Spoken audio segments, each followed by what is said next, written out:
Shine, shine your light on me, yeah. Hi, Nick here from Autosol Australia to show you how to use Autosol Shine. This very popular Autosol product is designed for use around the home. It is milder than Autosol metal polish and comes in a smaller 50-gram tube. Autosol Shine works well on common household items like musical instruments. Being certified food safe, it is also ideal for use in the kitchen. So how do we use it? First, clean any dust or dirt from your workpiece with a damp cloth or sponge and dry it thoroughly.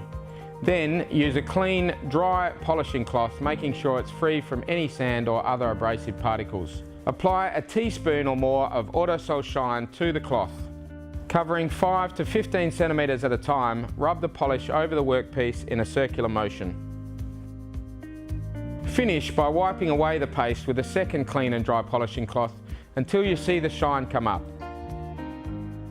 If necessary, repeat the process a couple of times for better results.